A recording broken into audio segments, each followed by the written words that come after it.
Buenas noches para todos. Mi nombre es Kelly Marisansen, residente de la Universidad Pontificia Bolivariana de primer año de anestesia. Y como estaban mencionando todos los doctores, el objetivo es que revisemos este tema de consideraciones éticas en neuroanestesia. Y mi asesor para la charla fue el doctor Botero, a quien le agradezco de antemano toda su ayuda para esta charla. Entonces, como mencionaba el doctor, si bien vamos a tratar de orientarnos a medida que vamos puntualizando algunos aspectos bases de la bioética, vamos a tratar de orientarnos hacia el paciente neuro, pero no podemos alejarnos desde esos principios y desde esos conceptos básicos de la bioética. Al iniciar la búsqueda para esta charla, cuando buscamos en PubMed ética y neuroanestesia o ética, bioética y neuroanestesia, nos encontramos tan solo un resultado, lo cual supone un reto para nosotros, ya que no encontramos pues como toda la información condensada, y si bien es un tema muy importante, no hay mucho descrito pues como tal en la literatura. El único artículo que encontramos entonces es este, que es el tributo al doctor Robert White, que fue uno de los pioneros en neurocirugía, pero que también tuvo contribuciones importantes al tema de la neuroanestesia y la bioética. Incluso fue uno de los que apoyó ese concepto de muerte cerebral, ya que inicialmente se pensaba que el paciente, a pesar de tener una muerte cerebral, podríamos continuar manteniendo esos signos vitales y no se consideraba que esa persona realmente estaba muerta.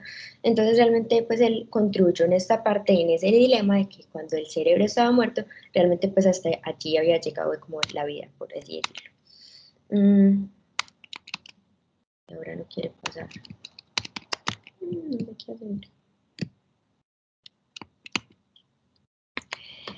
Cuando nos referimos a la ética, entonces se percibe de manera frecuente que es un concepto de qué está bien y qué está malo, se limita a unos valores, a unos conceptos muy teóricos, pero vamos a ver que en la práctica diaria, a medida que nosotros tomamos decisiones pensando en qué es lo mejor para ese paciente, estamos partiendo desde ese principio de beneficencia y allí, de manera anticipada, sin tal vez hacerlo de una manera consciente, ya estamos implementando la bioética en nuestra práctica diaria.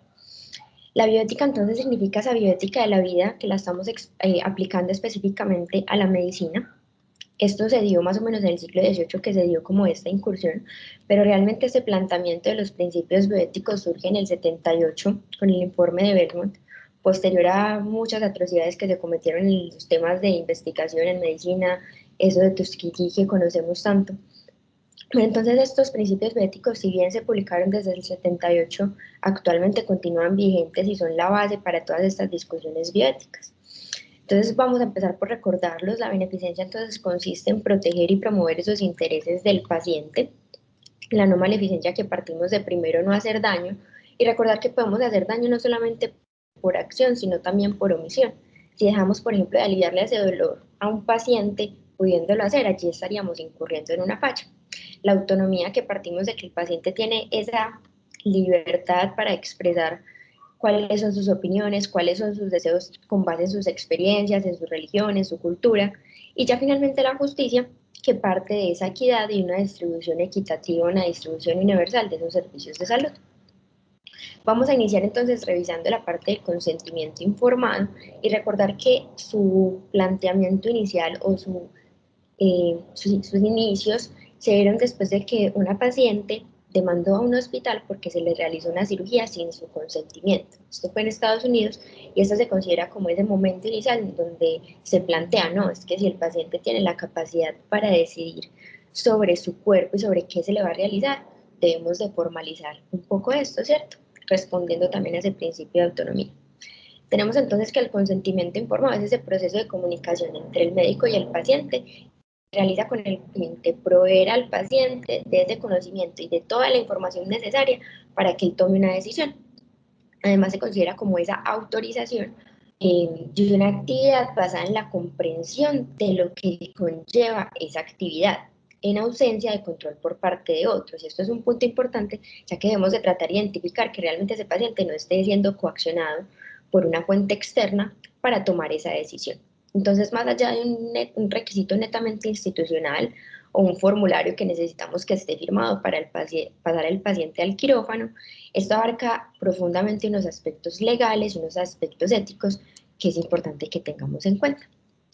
Si nos remontamos pues, a la norma en materia de ética médica, Esta se encuentra consagrada en la Ley 23 del 81, en donde se nos plantea que nosotros como médicos debemos de pedir ese consentimiento para aplicar ya sea un tratamiento médico, algún procedimiento quirúrgico, y que debemos de explicarle al paciente de manera clara y de manera anticipada cuáles son las consecuencias que pueden ocurrir, cuáles son los riesgos que se prevén que puedan ocurrir con ese procedimiento. La ley también nos exime si ocurre un evento supremamente imprevisible, algo supremamente infrecuente, pero al menos que nosotros le expliquemos al paciente esos riesgos más grandes que consideramos que pueden pasar. Si nos remontamos ya específicamente al consentimiento informado en los pacientes que van a ser llevados a una cirugía de neuro, surge la preocupación porque se evidencian múltiples falencias en la aplicación del mismo en la práctica diaria. Entonces, esta es una revisión sistemática que se publicó el año pasado, que nos muestra algunos datos importantes que quisiera resaltar. Lo primero es que se identificó que los pacientes tan solo recuerdan el 18% de la información que les administramos después de darles ese consentimiento informado, de diligenciarlo, por así decirlo, y que tan solo recuerdan 2 de los 6 riesgos principales de la cirugía. Incluso, por ejemplo, para las cirugías de columna se hizo un estudio que mencionaba que tan solo recordaban 4 de los 25 riesgos que se le explicaban a los pacientes. Adicionalmente, se han identificado 2 factores importantes que influyen en qué tanto recuerda el paciente. El primero es la edad. Si bien no es consistente en todos los estudios y se plantea que los pacientes menores de 65 años van a comprender un poco más y recordar un poco más de esa información que les estamos suministrando.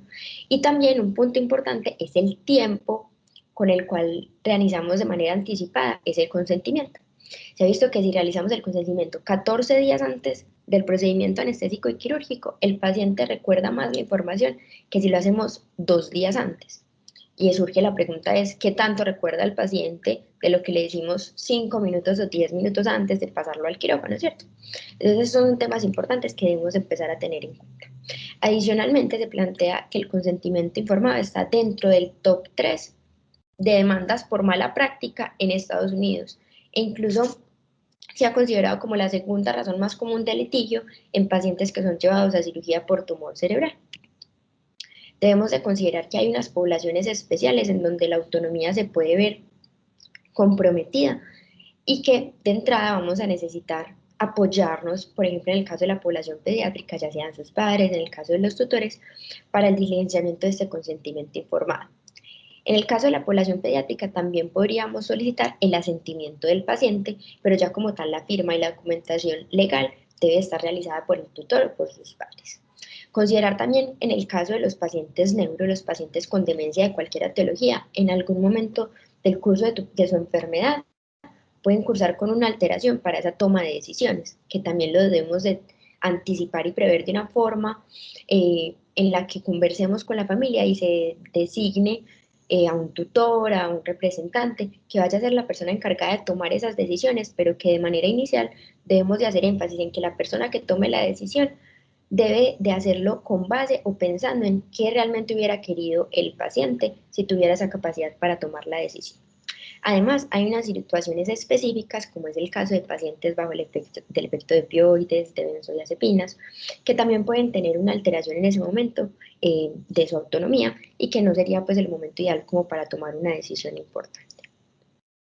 Se ha determinado también que el 80% de los pacientes con ACV de la circulación anterior no tienen esa capacidad para diligenciar el consentimiento informado. Pero el problema radica en si realmente nosotros tenemos la capacidad y las habilidades para realizar esa evaluación de la capacidad mental. Entonces se ha determinado que tan solo el 10 al 15% de los médicos tienen esa confianza o se sienten con la confianza para evaluarla. Y el problema es aún mayor porque hasta un 40% de los pacientes hospitalizados tienen alteración también de la capacidad mental. Y esto lleva entonces a que alrededor de un 60% de los pacientes que nosotros consideramos que ya realmente se han identificado que tienen una alteración para la capacidad, se nos pasan y no los identificamos. Entonces allí radica la importancia en que nosotros también revisemos este tema. La capacidad mental entonces va a partir en que nosotros le vamos a brindar toda esa información al paciente, pero que el paciente debe tener la capacidad de comprender esa información que yo le estoy suministrando, de recordarla, tener la capacidad de realizar un razonamiento con base en sus principios, valores, deseos y ponderar esas opciones que yo le estoy ofreciendo para finalmente tomar una elección y tener la capacidad de comunicarla. Digamos que una persona que pueda realizar todos estos procesos, podríamos definir que, bueno, es una persona que tiene la capacidad mental para asumir esa decisión que está tomando.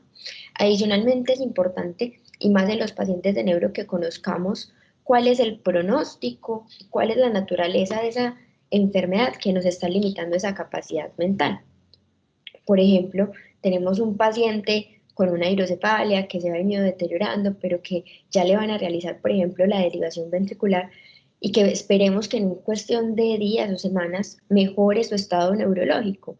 Y si se trata pues de una decisión supremamente importante, yo puedo considerar si puedo aplazar esa decisión o si por el contrario es una decisión completamente emergente que la debo de tomar ya y de allí me debo apoyar entonces, como habíamos mencionado ahora, en una toma de una decisión subrogada, ya que el paciente pues en ese momento no tiene la capacidad.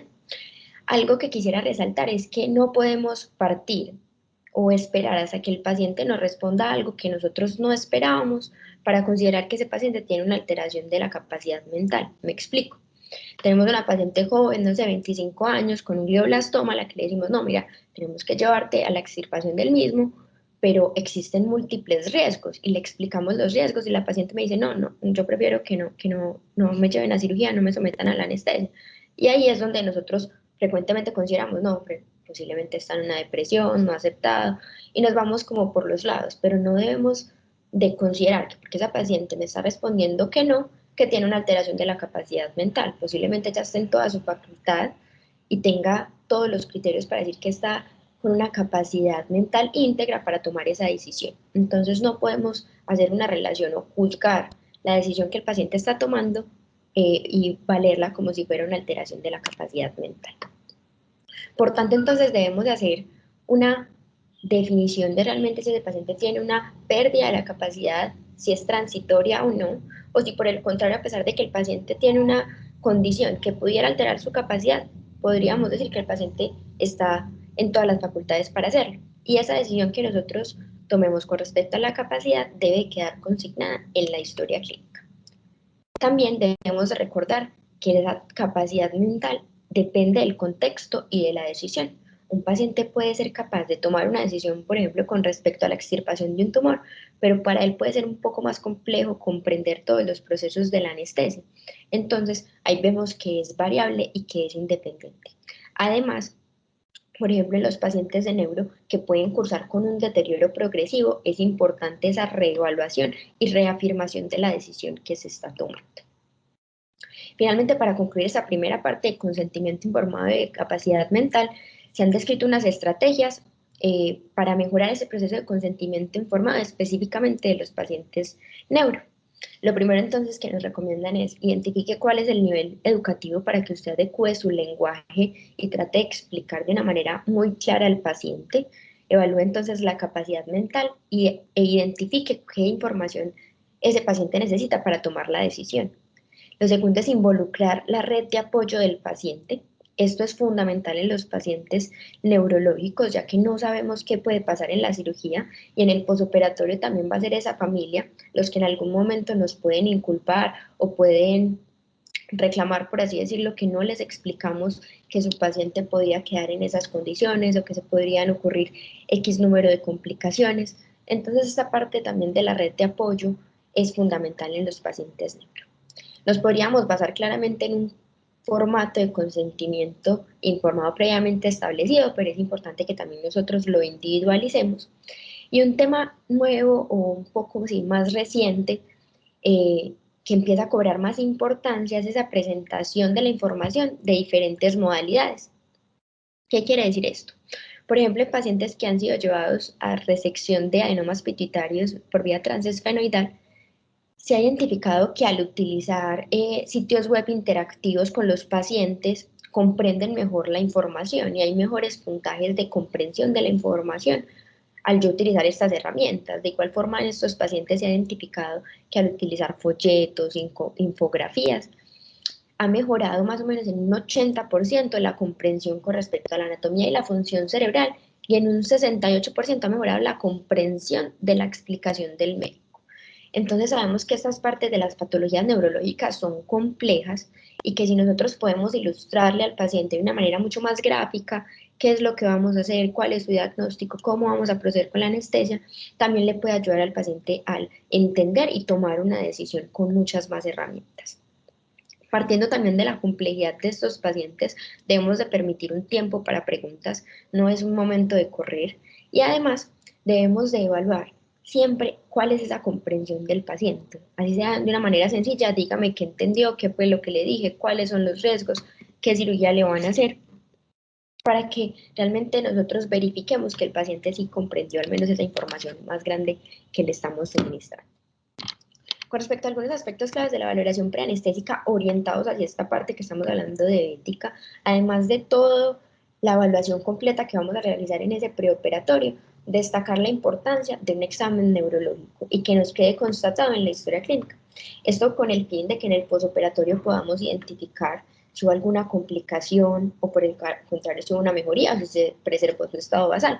Que no nos ocurra que en el posoperatorio nos encontremos con un paciente anisocórico y no sepamos si realmente fue que el paciente entró hacia la cirugía o hubo una complicación y no nos dimos por enterados en el intraoperatorio. Además, en los pacientes neuro, revisar siempre las imágenes. Nosotros como anestesiólogos también debemos conocer dónde está localizado ese tumor y esto nos va a ayudar en pro del beneficio del paciente a tomar más decisiones. Debo tener más precaución en este momento de la cirugía, voy a colocar de entrada un catéter central, voy a reservar UCI.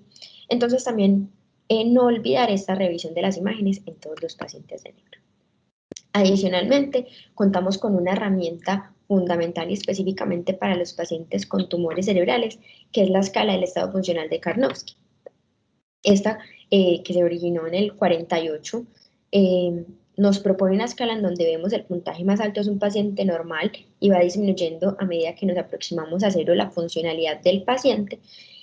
Y específicamente esta, en pacientes, por ejemplo, con tumores cerebrales malignos, se ha visto que tiene una correlación con la supervivencia. Se ha visto que pacientes que tienen un Karnofsky de 80 a 100 tienen una mejor supervivencia posterior a la cirugía si lo comparamos con pacientes con un Karnofsky de 60 a 70. Y adicionalmente, si bien en este estudio específicamente que incluye más o menos 170 pacientes, no era un grupo muy grande, pero sí se sugiere y se propone que un paciente con un Karnofsky por encima de 80 puede ser un predictor de buen pronóstico. Por el contrario, nos encontramos en diferentes bibliografías que un paciente con un Karnofsky por debajo de 50, posiblemente su sobrevida esté bastante limitada, más o menos a 8 semanas. Entonces, esta puede ser una ayuda para nosotros al momento de tomar decisiones. ¿Será que este paciente con un Karnofsky de 30 sí se beneficia que yo le someta todos esos riesgos? O por el contrario, llenarme de argumentos, sí, qué bien, este paciente posiblemente va a tener un buen pronóstico, asumamos esos riesgos que existen y procedamos, ¿cierto? Entonces, que la recordemos y que sea imprescindible en nuestra valoración también incluirla. Si nos remitimos específicamente a los pacientes que van a ser llevados al implante de un estimulador cerebral profundo, que si bien se extiende a diferentes patologías, en este artículo en particular evalúan esos dilemas éticos en los pacientes con enfermedad de Parkinson, tenemos que se plantean diferentes consideraciones que nosotros como anestesiólogos debemos de considerar. La primera es que en los pacientes con enfermedad de Parkinson, digamos que se ha divulgado este procedimiento como una cirugía, un procedimiento curativo, milagroso. Entonces es un paciente que tiene altísimas expectativas y que esto va a alterar su capacidad y su racionalidad al momento de dar el consentimiento para la misma y por tanto va a ser importante que nosotros, si bien le expliquemos cuáles van a ser los beneficios, que posiblemente allí se encuentre una alta mejoría en los síntomas motores, principalmente en el temblor, que podamos lograr una disminución de los medicamentos que está tomando el paciente, además de que disminuyen los efectos adversos asociados a estos, que puede haber una mejoría en la calidad de vida, también debemos explicarle los riesgos. Y dentro de esos riesgos podría ocurrir una hemorragia que puede ser asintomática y transitoria hasta una hemorragia que cause una hemiparesia del paciente. Y hay unos riesgos también implícitos que hay que mencionar y es ese riesgo de deterioro cognitivo. Se ha descrito que los pacientes en los primeros 6 meses después de este procedimiento tienen, por ejemplo, una disminución de la fluidez de su habla y es importante que también nosotros se los mencionemos y que ellos sean conscientes de este riesgo. Además, surge un dilema con respecto a su soporte familiar y al cuidador, ya que existe el riesgo de que la familia trate de coaccionar a ese paciente que se realice el procedimiento con el objetivo de disminuir esa carga que de manera indirecta pues ellos han tenido que asumir. Entonces también es importante como individualizar y hablar con el paciente y ser muy claros en que sea una decisión basada desde la libertad. Identificar si el paciente tiene una demencia, sabemos que los pacientes con Parkinson pueden tener un 20, un 30% demencia, entonces identificar si la presenta y cuál es el nivel. Un paciente con una demencia severa posiblemente no sea el candidato para la misma, pero en el caso de un paciente con una demencia leve, allí entonces se plantea ese dilema de si llevarlo o no, que también va a ser una consideración, una decisión que debemos de tomar con todo el equipo de neurocirugía, neuropsicología y apoyarnos también en ellos. Y un punto importante de la anestesia que es común para otro tipo de procedimientos de neuro es que para este procedimiento necesitamos que el paciente esté despierto. Entonces, de manera anticipada debemos de explicarle al paciente que necesitamos contar con su colaboración, explicarle qué va a pasar, cómo vamos a hacer, ya que se han descrito casos específicamente en este procedimiento que en medio del procedimiento el paciente dice, no puedo más, ya no quiero esto, y digamos que toca proceder y hacer honor pues a su decisión y suspender el mismo. Entonces debemos de ser muy claros en cómo va a ser ese procedimiento y qué consideraciones nosotros desde la anestesia vamos a tener. También puede ocurrir que al momento de esa valoración preanestésica nosotros discutamos de una manera juiciosa con el paciente en el caso de que ocurra una complicación durante esa cirugía neurológica, el paciente cómo quiere que nosotros procedamos. Entonces, señor, sí, posiblemente los riesgos sean bajos, pero si ocurre algo grave en la cirugía, que usted tenga que quedar dependiente de un ventilador, que requiere ayuda permanente, ¿usted cómo quiere que yo actúe? Vamos hasta los últimos extremos, nos limitamos a algún punto. Entonces, en estos pacientes con patologías tan complejas, también es importante que desde la preanestesia estos puntos queden claros. O puede ocurrir también una situación en la que el paciente llegue, por ejemplo, para una cirugía con intención paliativa o con intención de limitar la progresión, por ejemplo, de los efectos de un tumor, en que ya tenga previamente estipulada una directriz avanzada de no reanimación. Entonces allí yo debo de explicarle al paciente que si bien él tiene firmado una directriz que dice no intubar, que yo para la resección, así sea con intención paliativa, con evitar la progresión, que yo lo necesito intubar para la cirugía, que es algo intrínseco al procedimiento anestésico. Y voy a tomar unas decisiones con respecto a esa directriz avanzada. Entonces, las guías de la ASA nos proponen que yo puedo tener estos tres grandes grupos, que el paciente me diga, no, bueno, hagamos una suspensión total de esta directriz por el transoperatorio, o que me diga, bueno, procedamos de acuerdo a lo que ocurra. Me explico. El paciente hace una toxicidad por anestésicos locales al momento de yo realizar un bloqueo de escalpe para la curación del marco, por ejemplo, para una biopsia estereotáxica. Entonces sabemos que si yo le realizo el manejo temprano, coloco la munción y pica, posiblemente este paciente va a responder de una manera favorable. A diferencia de que si nos enfrentamos con un paciente que tuvo una complicación en el intraoperatorio, que posiblemente vaya a necesitar soporte, ventilación, unidad de cuidados intensivos en el postoperatorio, allí no procede. Entonces es importante que se quede claro desde el preoperatorio en qué grupo vamos a encasillar a este paciente. Adicionalmente, también existe el riesgo o un dilema importante, es si el paciente, por ejemplo, que nos llegue así de manera emergente al hospital, por ejemplo, un paciente con una hemorragia intraparenquimatosa por una sobreanticoagulación, que yo diga es una hemorragia masiva, ¿yo cómo debo proceder? ¿Yo realmente debo reanimar a este paciente o más bien limito un poco mis esfuerzos? Entonces allí también nos debemos de apoyar en esas decisiones con todo el equipo, pero considerar que de entrada es una decisión difícil.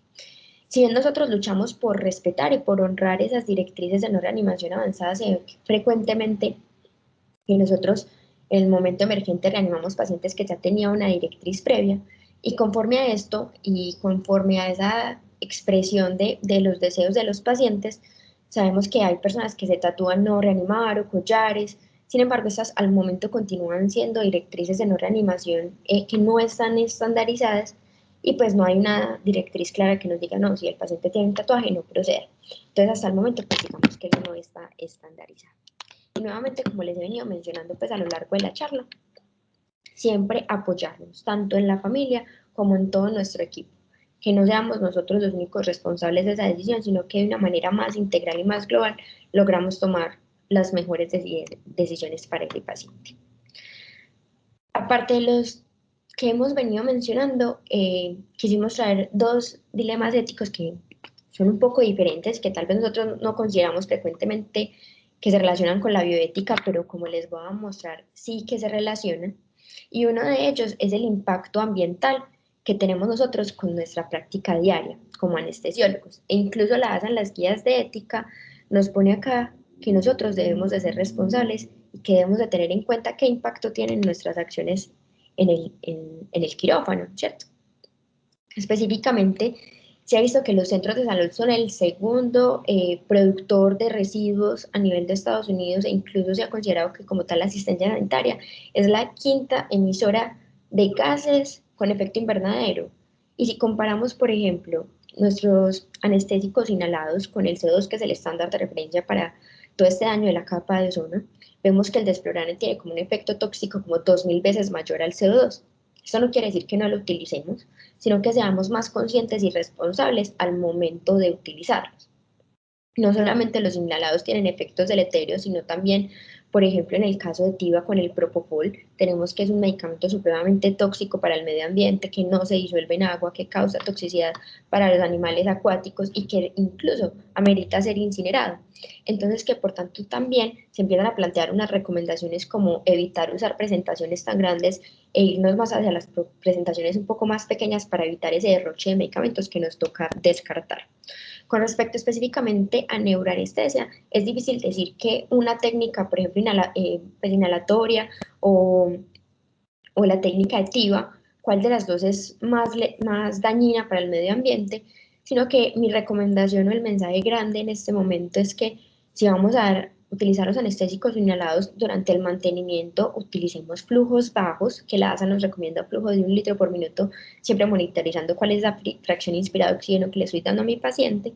Y en el caso del propofol, eso, que utilicemos las dosis más limitadas, específicamente de los viales. Y adicionalmente, considerar que más del 40% de los materiales que utilizamos son ¿Aló? reciclables, entonces también podríamos, hola, también deberíamos de iniciar el reciclaje del mismo. Y el segundo tema que quisiera también traerles y discutir un poco es esa parte del cancelar las cirugías. Es un tema que ha venido aumentando como su preocupación, y eso es importante porque sabemos que el hecho de cancelar una cirugía tiene un impacto emocional no solamente para el paciente, sino también para el médico que debe tomar esa decisión, comunicarla, y para el sistema de salud también para el paciente y su familia tiene un impacto en términos de costos económicos. Entonces, la recomendación es que al momento de cancelar una cirugía no solamente nos basemos, que tomemos una decisión clínicamente acertada, sino también éticamente acertada. Y para esto debemos de considerar múltiples aspectos. Se han propuesto algunos criterios que nos hablan de futilidad, en donde tal vez puede ser una razón ética no continuar con esa cirugía o no llevar a ese paciente al procedimiento anestésico cuando consideramos que los beneficios que vamos a obtener no son los esperados por el paciente, por ejemplo, o que esa consta de un gasto supremamente grande en términos de que el paciente va a estar hospitalizado mucho tiempo en la UCI, en términos de que va a requerir ventilación o que va a requerir muchísimos gastos. Claramente esto no va a ser el único factor, pero que sí deben de en nosotros generar una inquietud de si realmente ese paciente se beneficia o no de ser llevado a cirugía. Además, al momento de esta parte de decidir cancelar una cirugía, en los pacientes de neuro debemos de considerar que hay cirugías que son tiempo sensibles. Entonces, aquí quisiera poner un ejemplo, es tengo un paciente que tiene un ayuno apenas de 4 horas, no sé, nos entendió mal qué podía comer y comió más, o comió a la hora inadecuada. Y es un paciente que lleva esperando un mes por esta cirugía y yo se la voy a cancelar. No quiere decir que no tengamos en cuenta los protocolos de ayuno, sino cuál es mi posición frente a eso. Entonces voy a ir a hablar con la jefe de enfermería y voy a tratar, bueno, hay alguna posibilidad de que cambiemos el orden quirúrgico, retrasemos esto 1 hora, para tratar de también pensar en algo más global y no limitarnos solamente a esos aspectos clínicos y teóricos que nos dicen, no, es que no se monta la cirugía, sino ir un poco más allá de todo eso que les estoy mencionando. Para finalizar, quisiéramos entonces revisar este caso clínico. Tenemos a don Antonio, que es un paciente de 88 años. Él vive en Santa Elena con su esposa y con su hija. Como antecedentes es hipertenso, tiene una enfermedad renal crónica grado 4 y tiene una hipoacusia izquierda severa. Adicionalmente, pues dentro de sus antecedentes, destacar que ya ha sido sometido a anestesias bajo anestesia, a cirugías bajo anestesia general sin ningún tipo de complicación y sufre de extravaquismo, pues tienen como antecedente el extravaquismo. Y está programado para una resección de un ependimoma, que si bien sabemos que es mucho más frecuente en la población pediátrica, pues también puede ocurrir en los adultos. Al examen físico, ¿qué nos encontramos? Nos encontramos un paciente que impresiona fragilidad. Sabemos que este test de impresión de los primeros 5 minutos tiene una buena sensibilidad y especificidad. Entonces decimos, bueno, impresiona fragilidad, por allá se me prende un signo de alarma. Y además, al evaluar el Karnofsky, tiene un Karnofsky de 70, que como les mencioné ahora, este puntaje específicamente nos indica que el paciente es parcialmente dependiente. ¿Qué vamos entonces a considerar? Tenemos un paciente de 88 años, frágil, parcialmente dependiente, que va a ser llevado a la resección de un tumor. Entonces aquí surgen un sinfín de preguntas de que yo debo empezar a considerar cuál es ese riesgo-beneficio de yo llevar a este paciente o no a cirugía. ¿Tiene este paciente la capacidad mental para consentir? ¿Y qué consideraciones yo debo tener con este paciente al momento de realizar el consentimiento informado? Entonces, como les mencionaba previamente, la importancia de revisar las neuroimágenes. Yo les dije que le iban a resecar un ependimoma, pero no les dije dónde, entonces aquí les presento dos imágenes de dos pacientes diferentes. Aquí en el caso de la izquierda, ambos son ependimomas. En este caso de la izquierda tenemos un paciente con un ependimoma que es supratentorial, cerca de la convexidad hemisferio derecho. Posiblemente entonces no nos va a comprometer áreas elocuentes, que el acceso quirúrgico impresionaría que se va a ser un poco más fácil. Y aquí en la derecha, en estas dos imágenes, tenemos el mismo ependimoma, el mismo componente histológico, pero que se encuentra ubicado en la fosa posterior, que como vemos compromete, invade el tallo, cuarto ventrículo, que ya tiene cambios por hidrocefalia. Y entonces yo allí debo de plantearme varias preguntas, ¿cierto?